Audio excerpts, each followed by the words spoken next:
Hi, this is Sean from music0tutor.com. Welcome to another Strumming Saturdays video. In today's video, I've got a cool technique for you called a chuck. Some people call it a chuck, other people call it a ghost note. So whichever way you refer to it, it's basically just like a percussive hit on the guitar. And there's two ways that you can actually produce this percussive sound. The first way is just it's almost like a karate chop movement and hitting it against the guitar. So there's actually two ways in which you can do this specific technique. The first one is just lightly, where you slap the strings so that they hit the fret and then produce that that sound. The second way is where you hit it a little bit harder.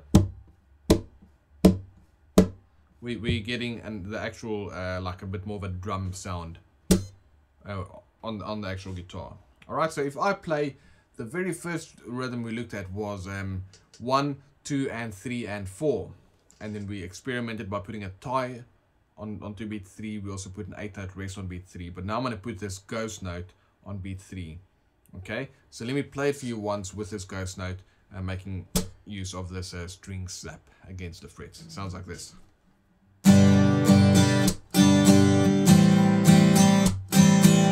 You know what? I said I'm going to change the chords, so why don't I just do that? So here we go again.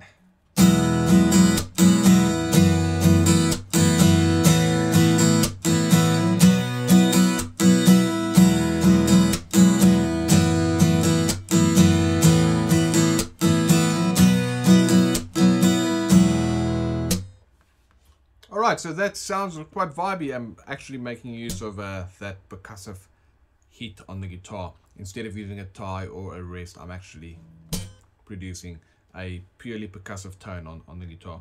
A second way that I can produce these ghost notes is by just lightly touching the strings and then strumming the guitar.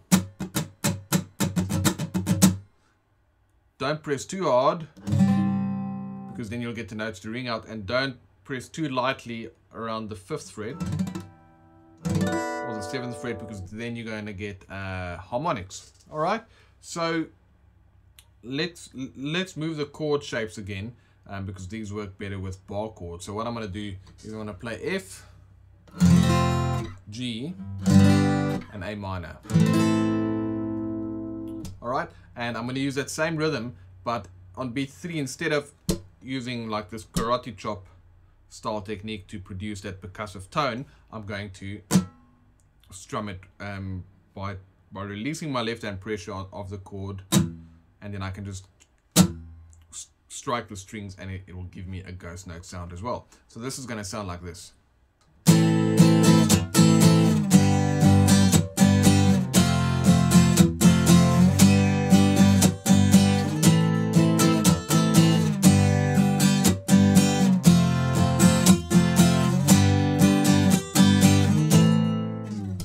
Okay, so there's two ways for you to incorporate a percussive element into your playing. One is the karate chop style, and the second one is the kind of a ghost note, where you touch the strings and then you're able to strum the strings and get that percussive tone happening. Alright, so now we've looked at quite a bit so far.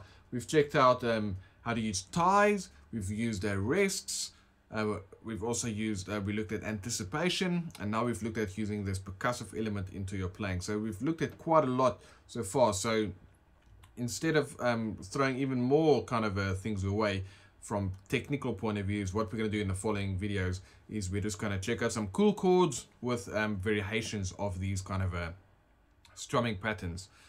So far we've also only looked at 1-bar strumming patterns. Of course, we can get a 2-bar strumming pattern, which is going to sound a little bit more interesting as well. So if you've enjoyed this video, please click the like button, share it with your friends, and let me know in the comments if you have any feedback or questions or anything like that. I'd love to get back to you in that regard.